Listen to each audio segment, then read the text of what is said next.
So, as we see more and more oppressive police activity taking place in Russia, it's worth knowing that this is nothing new. This has been going on for hundreds of years, in fact, in Russia, Soviet Union, whatever you want to call it, throughout their timeline. Russia has a long history of secret police and security services that have evolved over time, often as instruments of state control and political repression. So I'm going to provide you with an overview of key historical secret police organizations in Russia and the Soviet Union, and it starts out with the Oprichniki, which existed in the 1500s. They were founded by Ivan the Terrible. Their role was the personal secret police of the Tsar. They were infamous for their brutal methods, including torture and executions that were aimed at crushing dissent amongst the nobility.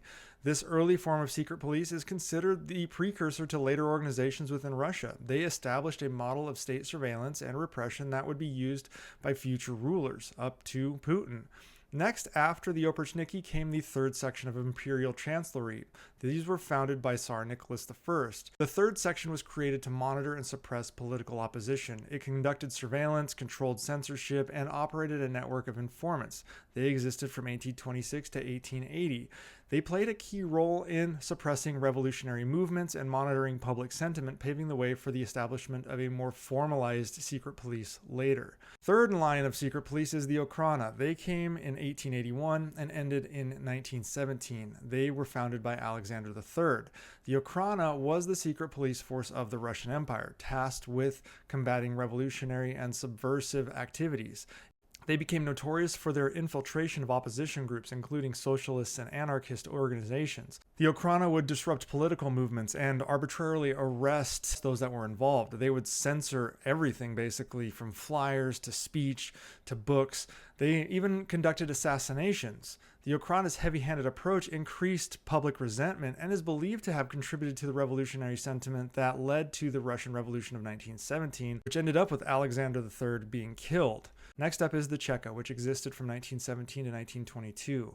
They were founded by Vladimir Lenin and Felix Dzerzhinsky. The Cheka was the first Soviet secret police organization. They were formed during the Russian Civil War. They were tasked with suppressing counter-revolutionaries and political opponents of the Bolsheviks. So basically, they were on the other side of history from the Okhrana. They basically took over when the Bolsheviks took over. The Cheka operated with basically total impunity. They conducted mass arrests. They tortured people. They conducted executions. They were instrumental in carrying out the Red Terror campaign of political repression across the country. The Cheka set the foundation for future Soviet secret police agencies, and they were ruthless in their methods, and it really became a hallmark of Soviet state security practices. In fact, according to former Russian ambassador John Sullivan, if there was one word Vladimir Putin would use to describe himself, it would be a Chekist, which harkens back to the Cheka and the brutal secret police foundation that he sees himself a part of. But that's for another video. Next up is the GPU. This is from 1922 to 1934. They were founded by the broader Soviet government as the successor to the Cheka. Now, GPU stands for State Political Directorate, and basically they were focused on internal security and suppression of dissent. They played central roles in enforcing Stalin's policies, including collectivization and purges of perceived enemies. But this quickly rotated into the NKVD, which had more of a pointed foundation in Stalin himself. The NKVD, also known as the People's Commissariat for Internal Affairs, was a very powerful Soviet secret police organization, infamous for their role in political purges, mass arrests, and Gulag labor camps. The NKVD conducted mass executions during the Great Purge from 1936 to 1938 and was involved in forced deportations and espionage.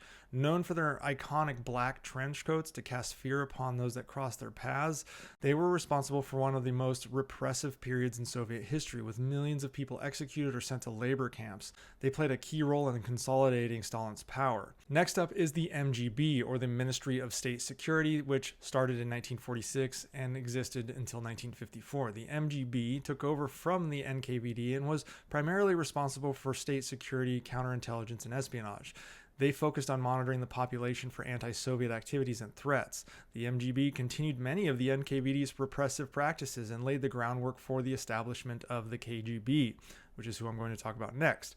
The KGB started in 1954, lasted all the way until 1991, and it was basically founded by Nikita Khrushchev and the broader Soviet government. The KGB stands for Committee for State Security, and they became one of the most well-known and extensive secret police and intelligence agencies in history.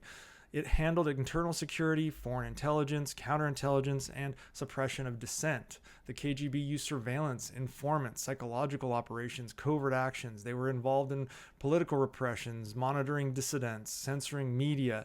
They played a central role in maintaining Soviet control both domestically and internationally, and many of its practices and personnel continued to influence Russian security services under the dissolution of the Soviet Union, and we know that because Vladimir Putin himself and many of his staff members were a part of the KGB. The KGB was a murderous organization. They kidnapped people. They threw people in gulags, just overarchingly extraordinarily terrible. And they made way for the FSB, the Federal Security Service, which started in 1995 and exists to this day. They exist under the Russian Federation. They are the main security agency of Russia, and they're responsible for counterintelligence, counterterrorism, and domestic surveillance. The FSB has retained many of the KGB's functions and has expanded its influence under Vladimir Putin, who, as I said before, himself served as a KGB officer in Germany. The KGB plays a significant role in political repression and state control in modern Russia, and clearly, due to recent events, they have only gotten more powerful and more repressive and more dangerous within Russia. So that is the history of secret police in Russia. And if history is any indication, these historically terrible organizations will only continue in Russia going into the future.